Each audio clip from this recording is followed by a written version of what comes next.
An undefeated Brandon Proudfoot took an emotional victory last week, but there is no rest for the weary. A short jaunt to the west brings us to one of the more unusual tracks in the iRacing catalog. Lernerville plays no favorites, and the open boundaries mean anyone is susceptible to disaster here. Will any of our drivers fall victim? We'll find out soon as we get ready to watch Round 6 of the Bootleg Racing League's Dirt Street Stock Series, and you'll see it all live here on the Global SimRacing Channel. Hi, I'm Joe Peak, and with me in the booth is DJ Clark. Behind the scenes is our director, Sean Crackers Ambrose, and he's using cameras provided by Dougie Beard. Lernerville is a circuit that's probably best explained by showing rather than describing. So let's head to our track guide to help the viewers understand this odd venue.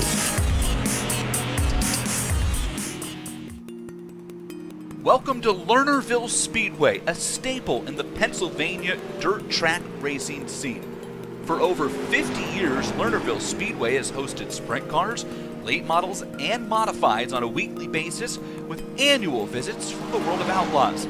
Located 30 minutes north of Pittsburgh in the tiny town of Sarver, Lernerville is known for its high speeds and the unique 4/10-mile layout. When a driver first rolls out onto the track at Lernerville, they might ask, where'd the wall go? The only barrier at this track separates fans from the action down the front straight, and it's a short one. That makes Lernerville particularly challenging for those who like to ride around on the cushion. On the top side can help keep the speeds up and provide momentous runs. If you drop your right rear, you're probably off staring at the trees. Well, the layout at Lernerville is also asymmetrical, creating 4 very different corners, and as a result, the back straight's never really actually straight. Turn 3 can be especially deceiving. It's got a wide, sweeping entrance, but buyer beware.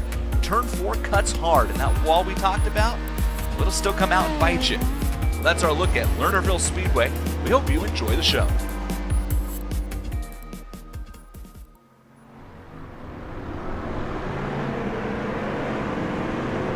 Our second Pennsylvania track in a row here, but this one with its own traditions, DJ.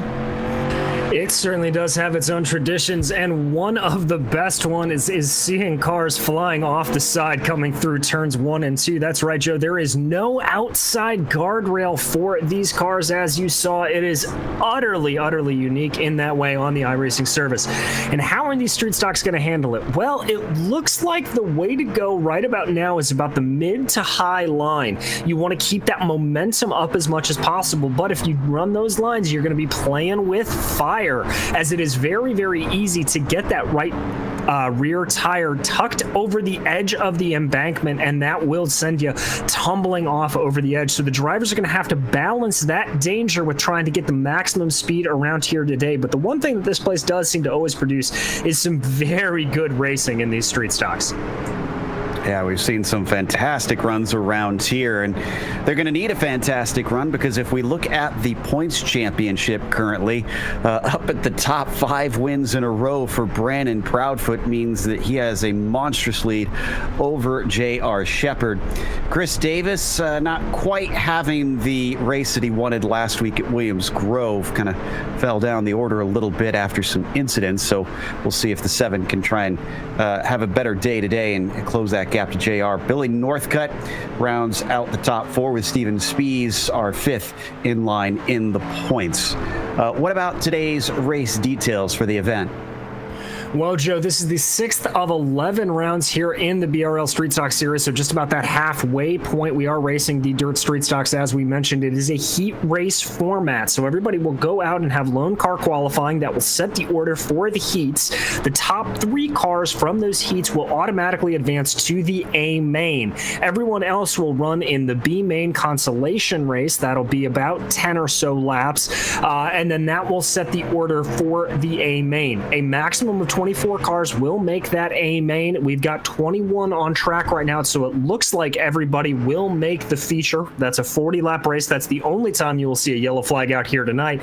And the only other thing to keep in mind is the fact that everybody is running the same setup tonight, so it's really all down to driver skill. All right, so who does have the skill and the daring to run it all the way up around the outside around here as we watch them continue on in the warm-up today? Track continuing, or at least the sun continuing to set rather than the track, and it is 67 degrees Fahrenheit on the surface, which is a very cool track considering it's 81 Fahrenheit air temperatures. Actually, vastly different than what we typically see even here at the dirt track. So be curious to see how that plays out. It's not often that we see the air temperature much higher than the track temperature itself. Well, and that big amount of wind there, you saw that 14 mile an hour there. You see Chris Davis giving us a great example of what it looks like to go off over the edge there. But that wind is going to help keep that track temperature down. And what that's going to mean is the track is going to retain moisture a little bit better. You're not going to have as much immediate evaporation of it. And so that means the track state will stay a little bit consistent for longer. And that's important because as of this season, we do not send those virtual water trucks out. So the track state is the same from the beginning to the end. It will continue to change and we will not have a reset. That's 2 minutes, 2.5 minutes to go here in the warm-up. Billy Northcutt, currently our quickest, interestingly. Proudfoot is second, but he's half a tenth back, so it's still quite tight up at the top. Riding on board with Seneca currently in that number 61. And he's currently sitting in 11th. Now, I just noticed, is this a recent connection? Bobby Rafferty is our 22nd driver to join. He typically is quite quick in these street stocks, even though we don't get to see him every week. So I wonder if the 01 could finally be the one to knock Proudfoot off the top step. Well, if you remember, Bobby Rafferty is your reigning champion, putting in a, frankly, Brandon Proudfoot-like performance last season. So I'm not sure if Bobby's just here to watch and cheer on or if he's going to be out on track, but that'll be something to keep an eye on as the two of them are teammates, Rafferty and Proudfoot, so it'll be good to keep an eye to see what he does. As we watch on board with Gary Clinton, who is currently sat in 5th place, that's a great, or 6th place rather, that's a great run for Gary. You see him experimenting with the low line here. That is possible. You can run it. You've just got to be very, very careful and try to keep maximum speed around there, as it is very easy to over-rotate the car and to lose a little bit of that momentum running the low line. A little bit safer, though, so you have to imagine maybe the 6 just likes his chances, not trying to hang it out all the way up at the edge of things. You can see he's still riding right somewhere in the middle there through 3 and 4 as well. But it's not just the absence of walls. There you saw the Armco on the exit of 4 could cause some drivers to slap the right side of their street stocks into that, and they can take a bit of damage, but you can't do it too often or else you'll start to suffer some handling issues. Already getting a slicked up line all the way around the outside edge with this banking gradually working its way steeper up towards the top. So certainly looks to be popular, at least this stage in the race. We'll see if eventually drivers abandon that in hopes of getting the bottom line worked in. Last couple seconds to tick away here in the warm-up, then we'll go to qualifying, which will involve 4 laps that they'll have to try and put it on the top spot, and that will decide our position for the heats today. And remember that those top 4 qualifiers will be placed as the lead in each of those heat races. So very important to try to get that. This isn't necessarily a track like we've seen at Weed Sport, for example, where track position is going to be everything. You can get a pass or 2 done here, but nevertheless, it is still very important. You always want to be at the pointy end of the field because you, if nothing else, are less likely to avoid incidents. As the 87 of Liston takes it around in his warm-up lap. Let's see what kind of pace he can get going here. Actually not curious, or not sure. Whoa, as another example right there. He actually does indeed slip off on his warm-up lap.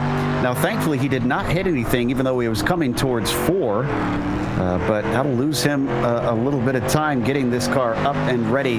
Bobby Rafferty, as he sends it around in his yellow and black 01, now on his first timed lap. What about Gary Clinton as he takes it down to the line?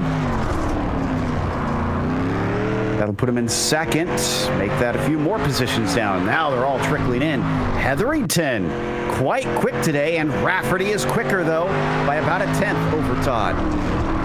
Yeah, Robbie Robinson trying to put in some good times there. Good run there from Gary Clinton. That's going to bump him up to 5th place. Great run for Gary. Here comes Chris Hazel up across the line. That looks like a slow lap for Chris, so he's going to be working on a warm-up run. Snyder now crossing the line with the 19 dead. That is going to put Ron into 7th. Jason Best getting very squirrely there out of 4. He's going to be slow with 19-2, hoping to do better on his 2nd lap. Now here's a curious one. Chris Davis has put in a time, and it's actually barely a 100th behind Bobby Rafferty, but he's taking it back into pit lane. Looks like maybe he's waiting to see if he needs to try and improve, and look at that, Billy Northcutt goes 1,000th quicker than him, so he gets relegated down to the 3rd split. The 3rd heat there does Chris Davis. Rafferty's still our pole sitter, and his last lap was his quickest at an 18.847. That puts him just clear of Northcutt. It does indeed. Steven Spees working his way around the track. Steven currently back in 15th place right now, but here comes John Wilson. Looks like he had a little under rotation coming out of that corner. That's going to be a slow lap for John, although he currently sits 5th. Joe Segala across the line now. Looks like a slow lap for him in the 81, so that's not going to be good. Jason Best, though, looks like he is slow as well. Rafferty really the only one able to maximize here on this track, starting to slick in. Still, Best managed to put it on the front row as Brandon Proudfoot sets his first time. It's an 18.738, and that is going to bump everybody down as the 22 is now on the pole position. Well, hello, Brandon Proudfoot, just putting in a mega time there. You see him ripping that high line quite well. He's going to come across the line, trying to better his time. Not able to do it there. Here comes Spees coming across the line now. Spees is able to improve ever so slightly by about 0.05 of a second, and that'll gain him 2 positions. Davis did come back out, but his other 2 laps, unfortunately, weren't any quicker. This is Brandon Proudfoot seeing if he can extend the gap, but no, he cannot. He's got one more try at it. J.R. Shepard does as well. His 3rd lap also not faster than his 18.9. Shepard surprisingly far down in the qualifying, sitting in 7th currently. Yeah, that's way farther down than I would normally expect to see him. Here comes Proudfoot again across the line. He is unable to improve. Shepard now coming out of turn 4. A couple of hundredths off there for J.R. Shepard. That's going to be it for our qualifiers. So, looks like everybody except Jeffrey Harden managed to put a time in, but I do see that Jeff has had some issues with his internet connection. So I'm not sure if he's going to be able to get back in here in time to set a qualifying lap. 20 seconds, so even if he arrives right now, he should be able to pop at least one official time down, but that'll disappear very quickly here in the dying stages of our qualifying session at Lernerville. And as that dissipates, hopefully he can at least join the racing, if nothing else, although he'll have a little bit of a harder time in these brief heat races to manage to get into a transfer position.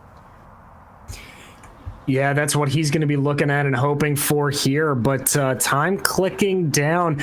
Good to see Jason Best putting his name up there. A couple of other standout performances, Robbie Robinson, Brennan Myers, both cracking into the top 10. And as you said, Joe, very strange to see J.R. Shepard that far down. He's going to be looking to fight back. I think that will put him in the 2nd heat, I want to say. I'll double check on that one as we now finish up our qualifying session and wait for our heat races to populate.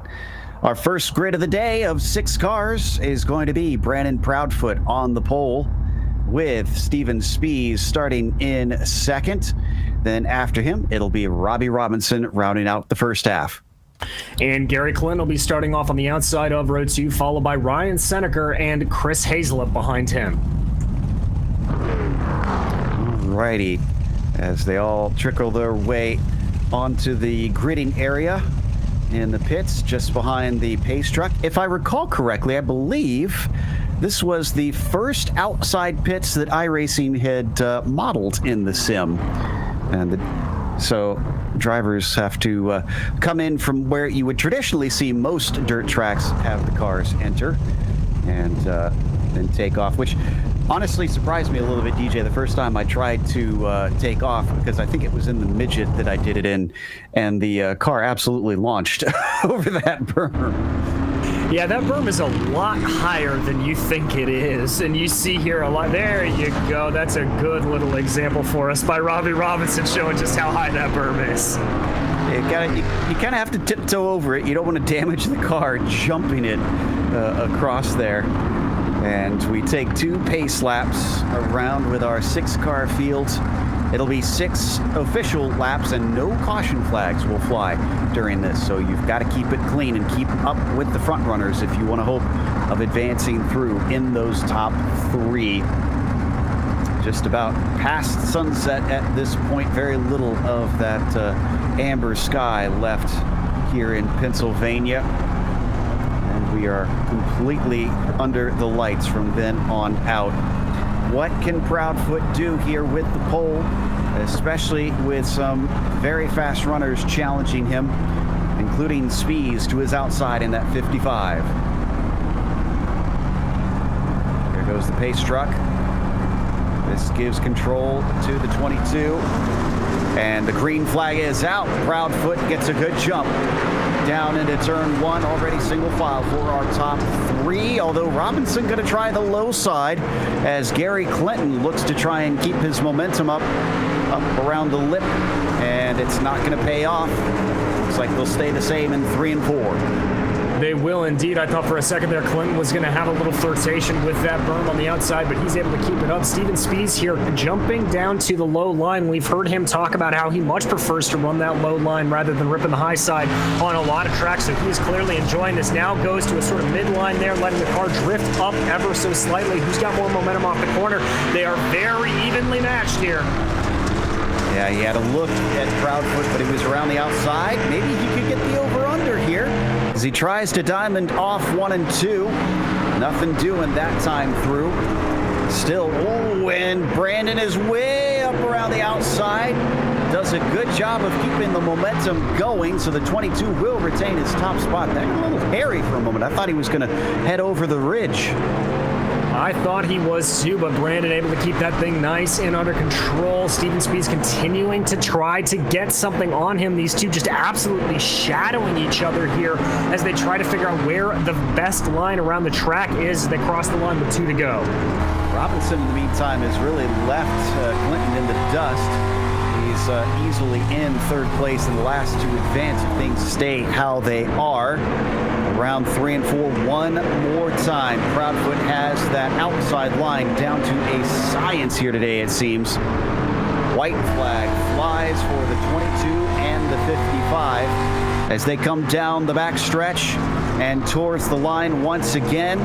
It seems that Proudfoot has this under control as usual and takes the win in the first heat race. Speeds behind him to advance along with Robinson to the consolation race. Gary Clinton, Sineker, and Hazlip are in 3rd, 4th, 5th, and 6th. Well, Joe, and what's interesting there looking at that is, in a lot of these heat races, we have seen Brandon Proudfoot absolutely pull away from the field, maybe finish a second ahead of everybody else. But Steven Spees kept that very, very tight. Could that be the first chink in the armor we have seen for Brandon Proudfoot? You never know.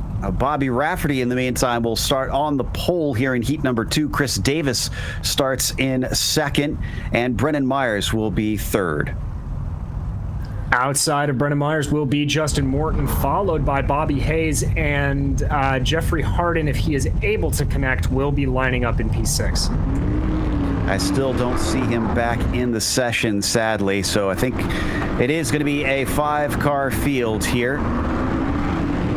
So as they take off, Bobby Rafferty starting on the top spot. Is he going to have the same sort of hassle? Chris Davis has been quick here and there, if not a little spotty, and as we saw last week, not always as clean and consistent as the likes of guys like Rafferty and Proudfoot. But you never know. It's always time to turn over a new leaf every new race.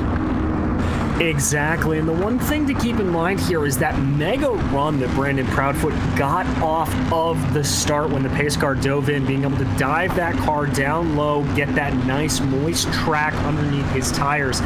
Obviously, leader gets lane choice in these races, so it'll be interesting to see if they continue to go low if that grip holds up.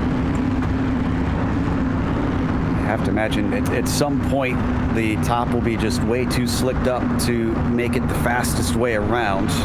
They've got a lot of racing left to go. Might have to wait before we see that happen. Rafferty has control. He waits, and he's off. Green flag is out for heat number 2. Rafferty with another good jump, but to the inside of Chris Davis. Brennan Myers has a little bit of a peek down into there. Can't keep the momentum up. Now, instead, he's having to play defense because it looks like Justin Morton is trying to take third away from him. Morton pinched him down a little bit coming into turn 3. Great move from Justin, and he is now fully ahead of Brennan Myers, and that's Bobby Hayes starting to challenge behind. So Myers just falling backwards here as Justin Morton is really pulling that gap over. I'm sure he's going to be happy about that one, not having to deal with an extra race and starting the feature a little bit higher up if he can retain P3. The 25 definitely seems like he's struggling compared to what we saw in qualifying, because Bobby Hayes still challenging him around the high side, getting a slight overlap here and there, but as he unfortunately can't turn in maybe as quickly as he would have liked with the 25 down in front of him. And now Brennan Myers finally able to get back to the racing line. He is. This battle's heating up, and kudos up here to Chris Davis as well, not letting Bobby Rafferty slip away. You can see them really start to go at it up front, but this is good battle up and down the field. Absolutely. Chris Davis is hassling that number 01 as we ride on the bumper of Rafferty, looking back at the 7, getting awful close to that yellow and black car. As they come around 3 and 4, it's going to be white flag this time by. How daring is Davis going to be? This will give him 3 extra starting positions, 4 actually, I think, if he can snatch this spot. It will indeed, but it looks like Bobby Rafferty really just put the hammer down here on this last lap. Let it go. You see him running a little bit of a modified slider line to cross the line. That's going to be Rafferty. He'll take the heat win with Davis finishing in a second. Morton did get his 3rd place. Brennan Myers wound up in 4th. With the likes of Bobby Hayes finishing P5. Meanwhile, we've got our 3rd heat now with the grid of Jason Best on the top spot and J.R. Shepard starting on the outside of that front row, and Todd Hetherington starting from 3rd. Todd Liston will be lining up in P4, and behind him, a newcomer to the series, Dylan Amig, is going to be lining up in P5. See how Dylan handles things here in a very tight-knit group. Can he crack his way in and make an impression? So looks like we do have, yes, all 5 of them now out on the grid. So pace truck should lead them off and around. Looks like Hetherington was having a bit of connection problems, though, so I'm hoping that clears up before all is said and done. And Joe, we mentioned that berm earlier. You can see there some of the drivers really hugging the right side of that wall, just trying to minimize the lateral fall that they have to take. That's one of the best ways to avoid it, but no matter what you do, it's still a surprise. So far, haven't seen anybody seriously gobbled up by the hillsides here today. Only one that I think we've caught was one of our qualifiers going over the crest in turn 4 and then able to continue on in that qualifying. Really, the big danger zones through 1 and 2 and then along the backstretch. There's just a giant plunge on the other side that you can't do much to escape from, unfortunately. Let's hope it stays that way. We keep everybody clean. Meanwhile, J.R. Shepard is going to try his best to deny Jason Best from taking that top spot on the start here for heat number 3. Best waits for it. He's taking the inside like the other 2 have had. Green flag is out, and this is actually one of the best starts we've seen for the second place car, but it's going to run him into the wall. Shepard, thankfully, doesn't have the car turn over on him. Hopefully doesn't have damage either, and in fact, he's already back on his horse, and look at this, he's challenging that 47. JR pushing to the outside, and there it is, Joe. He is up and over the berm. JR Shepard just pushing the envelope a little too much. Oh, he's down to fourth. He's going to have to make up one spot if he wants to transfer to the A main automatically. Otherwise, he's going to be sent to the consolation race. Imig already challenging him. This is great news for Jason Best, who leads. As behind him, Hetherington and Liston continue to fight, though Hetherington is blinking like crazy. We're going to go on board with J.R. Shepard here as you see him starting to challenge up to Todd Liston, diving that car up around the outside, riding the cushion really well. Look at all that momentum he's able to get. He's already got a nose ahead of Liston as they go into turns 1 and 2. Wow, the determination here after losing that spot. Seems like the 98 just not willing to give up. Up at the front, though, Jason Best now gets the 2 to go signal as they head back into turns 1 and 2. Looks like Shepard has firmly got it now. He is back into a transfer position. Can he overtake Hetherington before all is said and done? He's going to have his work cut out for him, but as quick as we have seen J.R. Shepard go here today, I would not be surprised. He is pushing hard, chooses to go on the slightly higher side. Good rotation coming out of the corner. Let's see where the momentum shifts. It looks like Hetherington has got the advantage here. Around the final corner, Jason Best will take victory in heat number 3 with an impressive run from Hetherington to take second ahead of J.R. Shepard, who squeaks through in third. The ones that will not transfer and head off to the heat races are Liston and Imig. As we look to heat race number 4, Billy Northcutt will be starting on the pole for this one, and John Wilson will start second with Ron Snyder rounding out your top 3. On the outside of that second row will be Joe Segala, and then Austin Belke will be bringing up the rear of the field in P5. As they take off on their pace lap. Did Snyder have a problem there? Looked like he was just extra cautious. He slowed up so much. I wasn't sure what was going on there with the 29. So obviously very, very wary of what could have happened there. I understand the caution, but, these cars can take a little bit of wear and tear. I don't think you need to go quite that slow for him. He raised his skirt and dipped his toe in the water, essentially. So as Billy Northcutt leads them around, get going racing here in just a few moments time. Now, Snyder just actually exited the session here, and I'm not sure why. So that limits us to 4 cars, which means there's going to be one poor soul that's going to be the only one in this race that will not advance. Billy Northcutt is hoping it won't be him, and chances are unlikely. Oh, as the green flag waves, we already have an accident. Belke and Wilson clip each other as they take off. I think that was Wilson accelerating too quickly, lost the rear of the car, and so the top 2 are almost half a lap around compared to the back 2. It was, and you just saw there John Wilson putting on the power a little bit too hard in that slicked up outside line. That just caused a little bit of overspin from the tires that spent him around. And Austin Belke, the sad recipient of nowhere to go. Austin trying to get around, but up front, Billy Northcutt absolutely dominating. He's got about he's got a very big gap of about 1.5 seconds all the way back. I think Wilson is looking pretty solid to take this 3rd place in the last transfer spot. So poor Austin Belke with his damage is basically just limping around for the remainder of this race. Everybody spread out as we hit the halfway point. Billy Northcutt leading since the drop of the green, looking like he likes that low line. And if ever there was a good time to experiment, I'd say this is the race for it. It most certainly is. It's the way to do it. But there you see John Wilson damaging all setting the fastest lap of the race. This is a good call from Billy to experiment, but remember, these drivers will have a 5-minute practice session before we go to the A main, and that'll be a little bit of a better judge to see where the track is. Absolutely.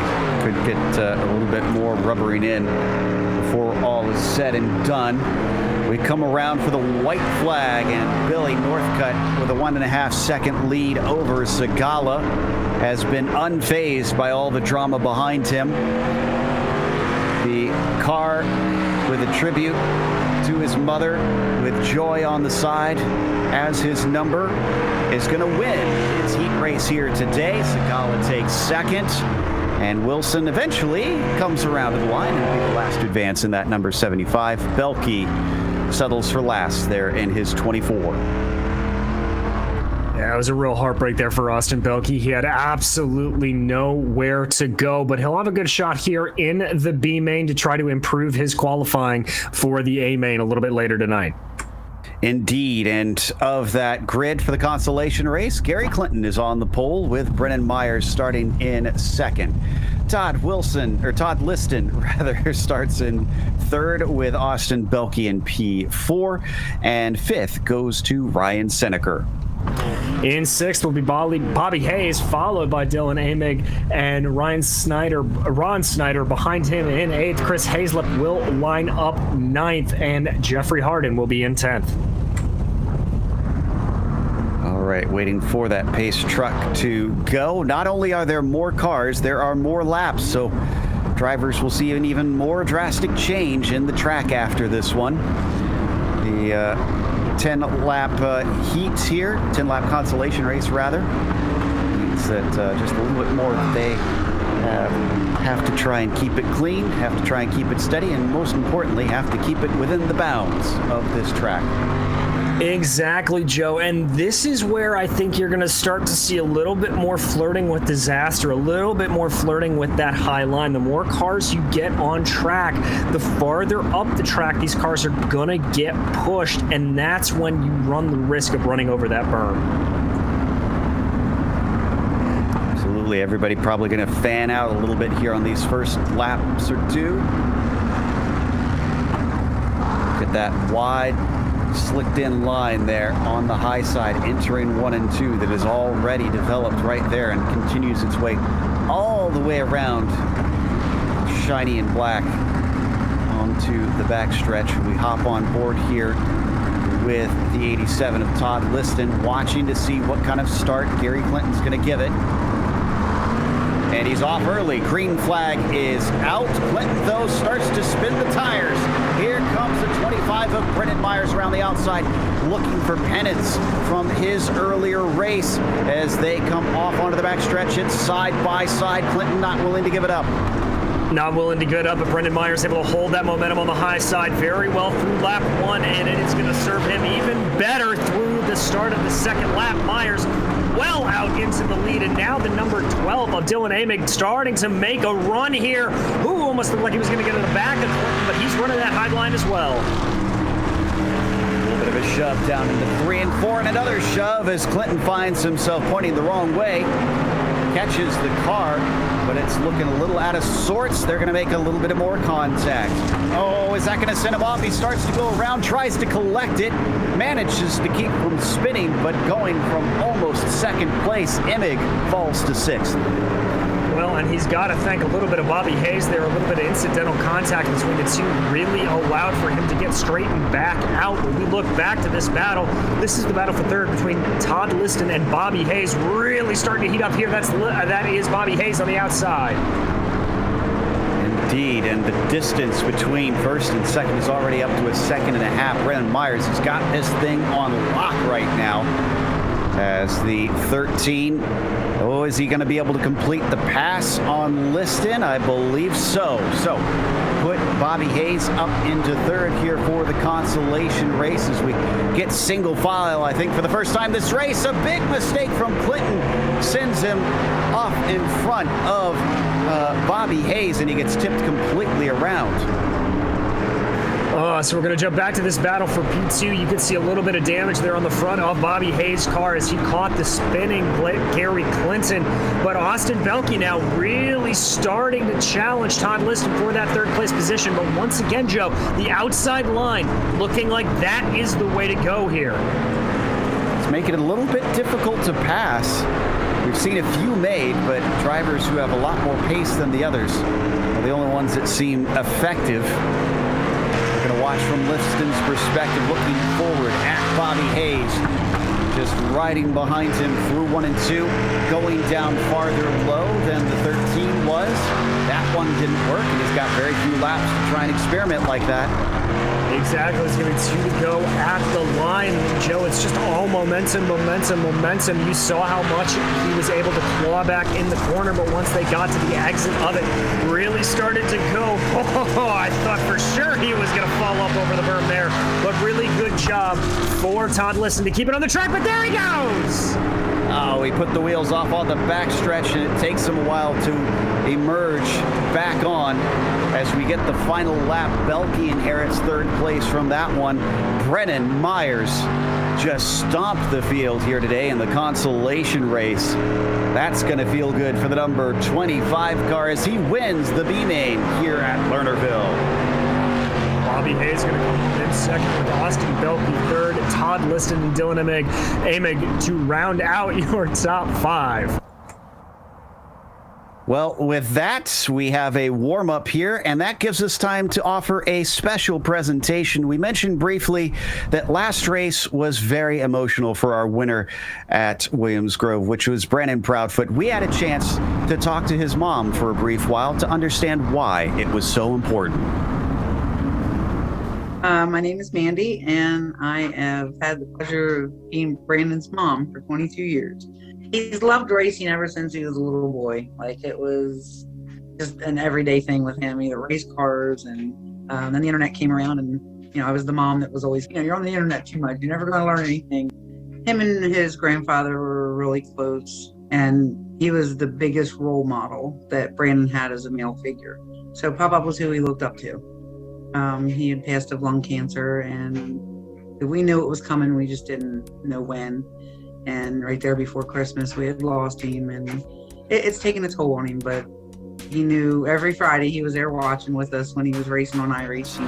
What about Brandon Proudfoot? As I mentioned, the only Pennsylvania driver here in the group, and he's already quick, so the home crowd advantage is not going to be a good sign for everybody else. Well, Williams Grove is our home track, and that was actually the first track that my stepdad, Brandon's grandfather, and I had taken him to. And we would go there as a family. But in front of it all, Brandon Proudfoot of the Pennsylvania Posse is going to take victory here today at Williams Grove.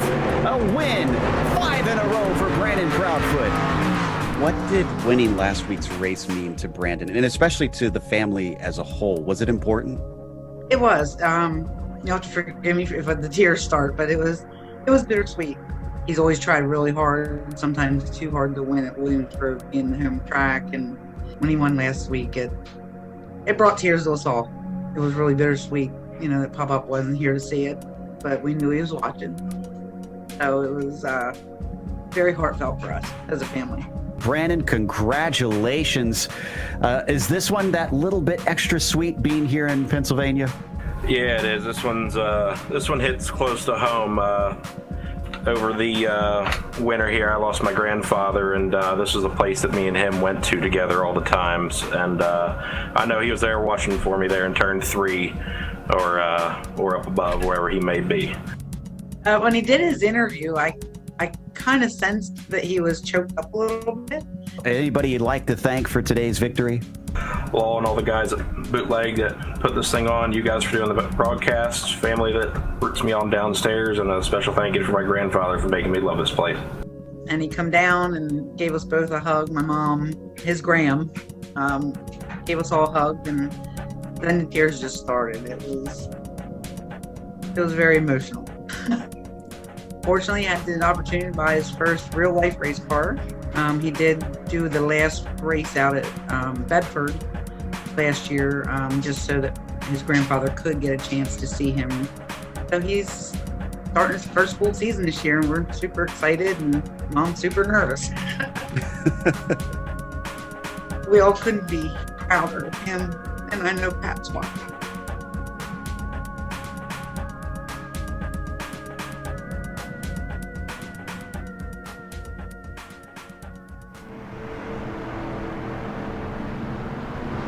Well, DJ, I've even heard real-world drivers talk about, well, this isn't physically real. The emotions in these races are very real. No, they very much are, Joe, and the emotion of being able to drive for somebody like Brandon is doing, it's just, it pulls at you, and it makes you, it gives you that extra little push down the straightaway, as it were, and just it really, really hearts out to Brandon and his family in this time, and it is wonderful to be able to hear his story like that. Certainly, as you see, he and his teammate taking off on our warm-up. Last few minutes out here as they've been doing that reconnaissance in these 5 minutes before we get to the feature race. We've lost a number of drivers, so I am afraid we won't actually get to have 22 like we initially thought. Looks like maybe 19. Hardin, Belke, and Snyder do not appear to be in here. And as soon as I say that, I think Belke has signed back in, so it might just be Jeffrey Hardin and Ron Snyder, who won't be joining us for the finale here today. As the clock ticks down to 0. We get ready to grid up for the feature. This is where the most points get handed out all night, even though they've been racking them up through the heat races and the consolation race.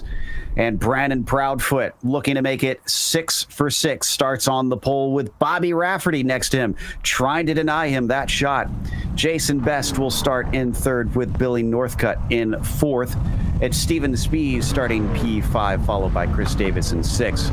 Row 4 has Todd Hetherington starting in 7th, and Joe Segala to his outside in 8th. Then it's Robbie Robinson in 9th and Justin Morton in 10th.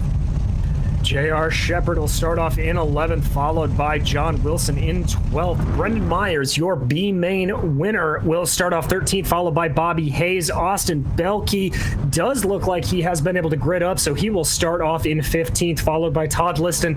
Dylan Amig behind him with Gary Clinton to his outside, and bringing up the back of the field will be Chris Hazlip and Ryan Seneker. All right, so 20-car field as they now take off on the pace lap. Much longer race this time as well. 40 laps with 20 cars. Expect an incredible shift in the grip, and it'll be down to who can read all that as it evolves here in our feature race for round number 6 in the Bootleg Racing League's Dirt Street Stock Series. Still nobody with a major flyover, although a few scary moments. One more that we had off in turn 4 with our boy J.R. Shepard, and then of course we saw Todd Liston just drift a little bit too high on the backstretch and find himself fall outside of the bounds there, but nobody has launched it into the abyss up to this point tonight. We look on board with the 22, our leader Proudfoot choosing the outside to start. That's interesting, Joe. He clearly saw something there during that warm-up and thinks the outside is going to be the way to go, but Pace Truck getting it ready to pull off here, and we're ready to go to green. All right, as we wait patiently, and there goes the 22. He's good on the gas as the green flag waves. His teammate Bobby Rafferty looks a little bit lower than him, as behind them Billy Northcutt gives watch. Everybody fans out through 1 and 2, but it's Proudfoot, Rafferty, Northcutt, your top 3. Everybody nice and clean there through that first couple of corners as we make our way here to start the second lap. That field absolutely multiple wide in the back. We watch here the 00 of Billy Northcutt trying to challenge up there. That is Chris Davis to his inside, and Jason Best trying to dive down on the line as well. Both Best and Davis are able to get up to the high side. Down low, Steven Spees finds himself a little bit compromised. That's going to hold both of them up. This is for the 5th position between the pair of them. Oh, and up front, Bobby Rafferty is now challenging our leader, Proudfoot, trying with the low line. Rafferty just got a great run off of that final corner coming out of 2, but it looks like the momentum's going to shift back to Brandon Proudfoot. Oh, and it looks like Billy Northcutt here is now going to start to poke his nose into the action as well. Chris Davis, they're 3 wide on the exit of 2. Northcutt has a nose in. He's going to go low, and we have our first caution of the night. Is it J.R. Shepard of all people? I think it is. You know, he got a little help, admittedly, so you can't totally put the blame on the 98 here. I think it was Imig in the 12 that's going to tip him. Yes, it is indeed. There you see it. And then that is Brendan Myers in the 25, also slightly involved. Very light touches, so this one is going to be able to re-rack him and get him started quite quickly. Yeah, a little bit of ping pong there from Imig, just hitting kind of everybody there. I would say it's a little bit early and a little too crowded to be throwing a slide job like that for the rookie here in this series, but everyone able to escape relatively cleanly, although I am noticing a little bit of damage on Chris Hazlip's car. Not really sure where he picked that up. I'm not sure either. So that was some interesting information for Bobby Rafferty, who saw himself gain at least once or twice, quite a bit, with the low line on the 22. If you're Rafferty, what are you thinking after that? I'm thinking I have the speed to challenge Brandon Proudfoot, and I'm not going to let him slip away. Okay, interesting here. Proudfoot now going back to the low line to start off. We saw Proudfoot really favoring the high line through the majority of the race, but he likes to be able to get the grip down low. So this is now going to be Rafferty. He's going to be in the catbird seat when they head into turn 1. Maybe he didn't like how that first one quite went, trying to get the launch as the pace truck is into the exterior pits. And there goes our leader, Proudfoot, strong off the line down on the inside. Green flag is out. He is going to be through, but Rafferty has a chance to try and pull the over-under on him. A little bit of 3 wide for a moment as Northcutt had his nose in there. They're going to fan out 3 wide once again. Northcutt on the low side. In the middle is Rafferty. On the high side is Proudfoot. But it looks like no change as Proudfoot retains the lead and Rafferty stays in second. No, Steven Speed's going very, very low onto the grass, and that really, really compromised him. And Chris Davis now able to get around Billy Northcutt. That high line just coming into perfection here. And now Jason Best starting to challenge Northcutt. Northcutt falling the wrong way down the order, stuck down to the low line. So 2 wide, Northcutt losing his 3rd place, and Jason Best now challenging him on the high line as the 47 tries to carry that speed to complete the pass. He might be a little boxed in, though. That's Chris Davis in front of him currently. That is, but I think he checked up Northcutt ever so slightly on the exit of the corner. We look out the back here of Chris Davis, currently riding 3rd. You see everybody starting to be a little calmer in the back. A little, but not a whole lot. I see plenty of 2 wide racing there in the mid-pack. Oh, as that was a bobble from Chris Davis. He's down low now. Tries the bottom line to see if that'll give him anything more over the 47. And successfully, he retains that 3rd spot ahead of Jason Best. He does, but just barely, Joe. That low line just doesn't look like it is really starting to come in here quite yet. You see, watch on board from Jason Best. Oh, Bobby Hayes has beached it. He's going to need some help. He has put it up on the ridge, and before anybody comes to give him help, it looks like he took a tow. So he also got some help in the wrong way. Todd Hetherington is the one you're going to see there in the orange numbers. It's going to give him a little bonk. Oh, and that just puts him right on top of the berm, and he is unable to move from that position. There you can see that car perfectly beached. Oh, that's a heartbreaker there for Bobby Hayes. Just a quick note as a skateboarder, if he was in a mini ramp, that would be a backside disaster. So well done there. I'm sure that'll get style points from the judges. Meanwhile, we're going to once again try and get it started. Not too many laps into this. We've had some great racing. It felt like many more were completed, but we're not even halfway through this thing.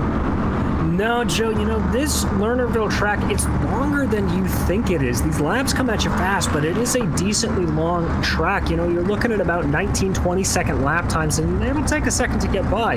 But as we see everybody fanning out here again, once again, Brandon Proudfoot choosing that high line to run. So didn't like what he got off of the run last time. Going to go back to where he started. All right, double wide once again. Rafferty's making Proudfoot work for this one, but can he finally stop the onslaught of wins that the 22 has been unleashing on this series this season? As the pace truck gets ready to hop over the ridge, there it goes on in. And look at how much Rafferty is squeezing him up so that he can't try and line it up. Still, he gets a good run off of there. The 22 up into first. Rafferty immediately sends it down low. Is this going to be a slide job? He's looking for it, but decides it's not worth having it all the way up to the outside. Wasn't clear. Proudfoot back up to the top spot. Rafferty also running that same line now that the one slide job didn't quite work out for him. And immediately another caution. I think Todd Liston now involved. Yeah, it looks like Liston, Hetherington, I think Gary Clinton got caught up in that. I saw a car flying over the berm in the back, and it looks like there was just a lot of carnage as we jump back to replay. Yeah, Liston gets it first from Dylan Immig, and then there's a second incident that develops in front of him. Hetherington gets pushed by Belkey. You see it happen right there on the left side of your screen. It's the 24 that pushes him around, Hetherington. And the 98 of J.R. Shepard, who's having one of the worst days we've seen for him recently, also getting caught up in it. Yeah, just a big check up there and nobody really having anywhere to go. Don't put any blame there on Austin Belkey. That's just something that happens in dirt racing. You're not really able to get these cars slowed down once they start going. But certainly some damage across the track in these cars, especially in the back of the field. They're going to find it a little harder to run.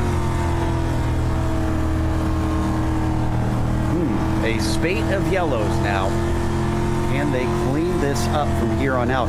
I mean, how much do you attribute this to the track, or how much of this do you attribute to the number of drivers that we've now got out there, DJ?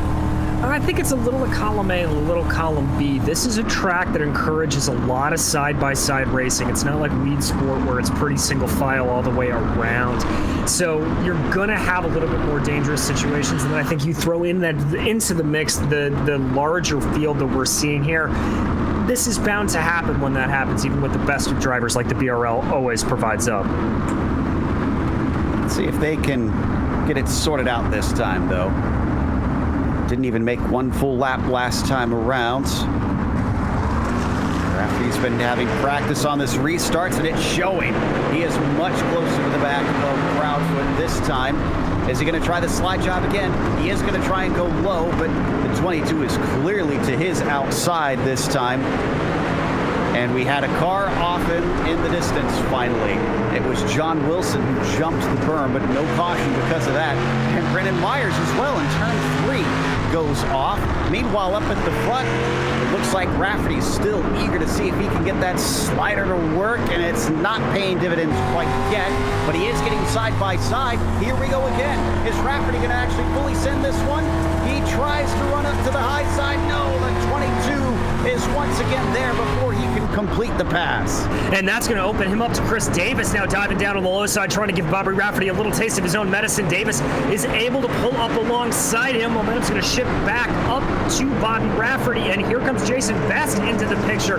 If you make one error here, Joe, it's just going to absolutely cost you. These guys running nose to tail up front. It all trickles down. Best with a little bit of contact to Billy Northcutt on his high side. Northcutt going to take the position because of that. Best losing 2 of them. Steven Spees as well sneaking by, and there goes Northcutt off the track. Oh, that's going to hurt. Oh, you hate to see that for Billy Northcutt, but he is able to keep that going. We're going to stay under green. There you see that battle for P3. That is Spees, Davis, and Best just running an absolute, or Spees, Best, and Segala rather, running 1, 2, 3 like that. And up front, it is very similar with Proudfoot, Rafferty, and Davis. Watch our top 3 And it looks like, Davis now trying the low line as Rafferty's given up on that slider. He's staying up high behind his teammate. We're going to watch from the perspective of our third place car. This is Davis looking forward at Rafferty. And you saw there Rafferty trying to take a little bit of a lower line coming out of turn 4, just trying to find any sort of inkling of speed or momentum that he can get over his teammate Brandon Proudfoot. We are now on lap 28, so these laps starting to really fly at you fast here. Not a whole lot of time left to go. Rafferty's got to start pressing a little bit harder if he wants to make this stick. They come around 1 and 2. Davis still liking that low line. He's got to be careful, though. And, he's going to switch places with Steven Spies. Spies looks a little bit down to the middle line. That doesn't work out for him. They're pairing up, top 2 together, 3 and 4 together. And there it is. Rafferty really does let it rip down into 1 and 2, and the 22 goes underneath him. They're going to switch spots. And our leader is back up to the front once again. Is it only momentary? Looks like Rafferty able to challenge Proudfoot in a significant way this time. He's not going to go fully up to the high side. Proudfoot takes a little bit of better speed. He ducks down low into 3 and 4. Going to be 9 to go at the line. This time it is Proudfoot who doesn't have the momentum off the turn. It is back and forth between the pair of them. Oh, this is what you love to see in dirt racing, Joe, just swapping sliders like that. Absolutely incredible. Bobby Hayes, once again, is going to have the advantage coming off the 2. Here comes Proudfoot back down the inside. These two just swapping back and forth. That perfect crossover. Absolute trust between the drivers. They both know they're not going to run up too high. They're going to keep it nice and even. But this time, is he able to hold him low? It's right up to the edge of the track for the 22. No, Rafferty's got it done. He's got up to the lead. Now, can he hold on to it in these final few laps? All that mucking about has allowed Davis and Spies to catch both of them. There are 4 cars very much in contention for a potential win. There very much are, and I thought for a second there Rafferty was going to have a little bit of problem. Looks like his right rear got a little bit squirrely on the berm, but he's able to control it, get back under him. A little bit of contact there back between Davis and Spies as Rafferty and Proudfoot pulling away ever so slightly. Rafferty really liking that low slider line through 1 and 2. Let's drift back up. Is this once again going to open the door for the 22? Brandon Proudfoot all the way down to the bottom and drifts it back up high. Can't keep the speed off the corner, but he keeps a little bit of an overlap around turns 1 and 2. One more time as we're down to 5 laps to go. Can he carry this speed? Yes, he can. Oh, but he checks up. And once again, Rafferty solidly in P1. Rafferty in P1, but Proudfoot's got to be very careful. Chris Davis starting to breathe down his neck in that P3. The 7th place car now dives down low with Bobby Rafferty. Doesn't look like he's going to have the momentum quite to carry it, but he is a lot closer than I've seen him on the last couple of laps. And we got a caution. Todd Hetherington is involved in this one. This is a strange one. He was off the racing line. I'm surprised they threw a caution for this. Oh, but there's a couple others that went off behind him. Still, those wouldn't bring it out, I would think. That was Clinton and Myers who are going to go off in sympathy. I think, though, this may have ended the race with only 4 to go. There you see that is Clinton and Myers just going off. A little bit of incident fixation there. We come to the line here with 2 to go. So unless the pace truck's lights magically pull off and go off here, this will be the end of the race. Yep, lights are still on. We will finish under yellow. A disappointing way to end what was becoming a fantastic race up at the front. Bobby Rafferty, I suspect, will take him. However, he can get him. The 01 finally parachutes in and is the first person this season to beat Brandon Proudfoot in the feature race. As they come around to take the white flag, Davis, though, and guys like J.R. Shepard not able to finish ahead of Proudfoot. So nobody is going to gain points, at least in the championship hunt, on our current points leader. There you see the white flag signal out on our timing and scoring screen. It took one of his own from that Fistful of Bourbon team to finally beat the incredible Brandon Proudfoot. Bobby Rafferty proving why he is a champion here in the Bootleg Racing League, as here in Lernerville, Pennsylvania, the 01 takes the win in round 6 for the Bootleg Racing League Dirt Street Stock Series. A little bit of friendly love there between teammates, just a little bit of checkup from him. Great run from Bobby Rafferty, just sending that slider in at the absolute perfect time. That is exactly how you press an issue in dirt racing. While Rafferty celebrates here today, we're going to take a quick break. Stick around because you'll see all the unofficial results coming, as well as driver interviews.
Welcome back to Lernerville Speedway. We had a fantastic battle for the lead, but unfortunately it was interrupted and we finished under caution. But Bobby Rafferty still gets to claim a win here today, the first person to finally beat Proudfoot in the feature race, as Brandon still finishes on the podium and takes second, ahead of Chris Davis, who was P3. Steven Spees in a great fight with Davis today. He finished fourth, and Jason Best was P5. Joe Segala took 6th with Robbie Robinson in 7th. J.R. Shepard just kind of struggling out here today and wound up taking 8th when all was said and done. Austin Belkey was 9th. And how about Dylan Immig, qualified in 17th and finished 10th. In 11th was Ryan Seneker, followed by Todd Liston. Chris Hazlip was able to come home in 13th, followed by Brennan Myers, even though he did sustain some damage. We saw that a little earlier in the race. Gary Clinton able to come home in 15th, followed by John Wilson and Todd Hetherington. Justin Morton calling it a little bit early, suffering some pretty heavy damage, as well as Billy Northcutt and Bobby Hayes coming home in 20th. That brings us to our winner here today, Bobby Rafferty, who was last season's champion, as we talk to the 01 about his race today. Bobby, congratulations. Did you get a call from the other drivers saying, we can't beat this guy, you've got to do it for us? No, honestly, it was literally a last-minute decision. I'm sitting here, and I saw the GSRC broadcast on YouTube, and I was like, you know what? Let's go have some fun. I haven't driven the street stock in about 6 weeks, and I feel like I actually got faster. I feel bad for killing Brandon's streak, but got to be able to play too. I have a feeling you and Brandon are the only ones that feel bad about that, the way he's been just stomping everybody this season. What a battle that was you two had when we finally got some green flag racing. I mean, tell us about that dynamic, the sliders just going back and forth. It's a lot of fun. I mean, when you've got a teammate like Brandon, we've got so much respect for each other. We know the way each other drive, so you can really just throw those haymakers at each other, but do it cleanly and put on a good show. I mean, we were actually joking around about it in Discord while we were racing, and Brandon pipes up and goes, "Man, I missed having you fill up my rear view." So it was a lot of fun. I mean, after the past 2 seasons of running 5 or 6 different leagues constantly, I was burnt out. I needed a little bit of a break. I'll probably be back maybe 2 or 3 more times this season with you guys, and then we'll be back full time next season. Like I said, I needed a break. It was just too much. Well, of the remaining races that we've got this season, any idea which tracks are going to draw you in more?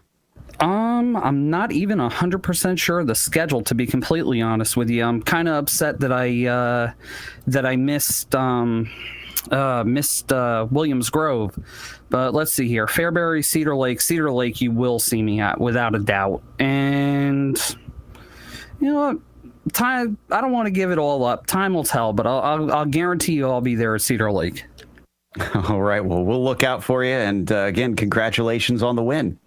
Thank you very much. I just obviously got to thank our sponsors, Fistful of Bourbon, Winners Get Whiskey. It's been a long time, even if I've got my duct tape numbers on there. Didn't really even have time to put anything together for tonight. It was that last minute. But them, my team, Jim Beaver Esports, the Motorsports Drop, 07 Design, Sans Racing Fabrications. You know, I know you guys have heard it a million times, but we literally cannot thank these guys enough. They make it possible for what we're able to do and what we're able to accomplish. So thank you very much to those guys. That was our winner, Bobby Rafferty, here in the feature race. Up next, the man that he beat, Brandon Proudfoot, as DJ is going to be talking to him. Brandon, I got to be honest, it's a little strange to be talking to you on the second step of the podium, but I have to tell you, that looked like a whole lot of fun out there. Yeah, it was. The track was really kind of towards the top there in that slider line, and towards about halfway through the race, those lines really started getting intersected, and last half of the race, you've seen me and Bobby trading back, but yeah, it's a little odd being here second, but it feels just the same. We just heard Bobby talking about you guys chatting on Discord and saying how much fun you were having. I mean, what is that like to be racing with somebody that you clearly have so much respect for and that you can throw those constant sliders with without the worry that you're going to run into some contact? Yeah, it definitely helps, and us being in Discord together, being able to talk while the race is going on, helps us kind of coordinate to where he can like, hey, I'm catching up to you, I'm going to run into you, or hey, a bump's coming, and 2 seconds later I feel a bump draft down the straightaway here at Lernerville Speedway. But yeah, it's definitely a confidence boost and helps keep the consistency, knowing that you don't have to look in your mirror or vice versa, look ahead to see if that guy's going to make a mistake ahead of you whenever those type of decisions are being made. Well, we heard Bobby say that he is certainly going to be back at Cedar Lake, and we're looking forward to that. But in the short term, we're headed to Fairbury next, a wildly different track than this, a little tighter, a little bit wider here and there. Do you think you're going to be able to get back to your winning ways there? How do you like that track? All depends on how it breaks down. Fairbury is one of those tracks like Kokomo to where running the top's a little sketchy. You got a few places to where hitting the right rear is pretty common, and it's not exactly a perfect circle in that matter. You got a few straight points and a few hard cut points. I personally like running the bottom there, just like you seen me a few weeks ago here at Kokomo Speedway, but I think as long as the track breaks down somewhat like it did tonight, I think we're going to see 2 lines of racing, and it'll be a heck of a show. Well, we certainly hope it is something rivaling tonight. And Brandon, you know the drill. Anybody you'd like to thank on your way out tonight? Of course, Fistful of Bourbon, Bobby, Winners Get Whiskey, baby. Welcome back. General Tire, Polaris RZR, Vision Wheel, Rigid Industries, Dirtfish, JSP XTV Axles, Gibson Performance Exhaust, Cronus, Saint Racing Fabrication, 07 Designs, Chris Leone Motorsport Drop, allowing all the guys hosting this league, doing the reviews and everything. You guys for doing the broadcast, and the family downstairs for me on. Welcome back, Bobby. Thank you so much, Brandon. And now Joe Peak has caught up with our third place driver, Chris Davis. Indeed, the number 7 rounds out the podium and had a front row view of all the action in front. Was there any point with all them trading places back and forth, Chris, that you felt like you could get involved, or did you just not have the pace that they did? Yeah, you know, what can you say about Bobby Rafferty coming back and puts it in P1? When they started to do slide jobs and battle each other, I could get in there, but the only thing that was going to happen was I was going to have my nose in the wrong place at the wrong time, and it could have ruined all 3 of our nights, so it was not going to be worth it at all.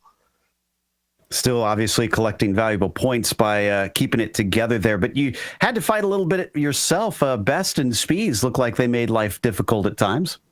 Oh, absolutely. Spees, he had my number in turn 3 and 4 there at the end. You know, this track is dark, and when it gets dusty, you can't see the lip, and it's so easy to fall off that I was just trying to keep it together, get a runoff on 4, and then I felt like I was better than him in 1 and 2 going low. Well, you definitely gave us some excitement along with watching Bobby and Brandon. Next week at Fairbury, changing gears a little bit with how the dynamic of the track works. How do you feel about there? Can you maybe follow it up and keep Brandon from working his way back to that top spot again? I don't know. He's really good at some of the super short tracks, which I like as well. Fairbury is one of my favorites. We'll see how that goes. That gets to be really tight racing. You have to be careful on who's outside and how much you're sliding up, because it's easy to put people in the fence when you're coming off the bottom. Well, again, best of luck, I suppose, in that case. And again, congratulations on a good finish today. Thank you. Before we go, I just want to point out the paint scheme I'm running today. My nephew out in Chicago had his birthday about a week and a half ago. And for his birthday, he wanted to raise money for St. Jude, so Children's Hospital, cancer research. And so he did some digital art. And his goal was to raise $50. He ended up raising over $1,200, and I took his digital art and put it on my car here tonight. I have to say I'm a big fan of it. I did notice it as soon as we hopped in the session, and tell him well done from me, and congratulations, as that was Chris Davis in the number 7 who took 3rd here today. It's going to close out our interviews as well as we wrap up. Big thanks to Bootleg Racing League for bringing us back for another season of coverage. But also a thank you goes to the companies that provide the software and the hardware for our broadcasts that are listed on your screen. Additional thanks go to June Lalonde, who provides our wonderful music, and her Bandcamp is there at the bottom where you can find more of her work. Thanks to the team today, DJ, Sean, and Dougie. If you'd like to find out more about GSRC, including upcoming races, you can find it at globalsimracingchannel.com. You can also check out our social media, which includes Twitter at GSR Channel, Facebook at Global Sim Racing Channel, and Instagram at GSRC_Graham. If you'd like to support us, check out our merchandise store. It's simply gsrc.storeenvy.com. We got a link in the description below. Make it nice and easy for you to click and get there. But before you leave, make sure you subscribe to our YouTube channel. It's easy to do while you're down there because you'll see a big red button that says subscribe. The next race, as we mentioned, is at Fairbury, Friday, February 19th. Too many F words in there.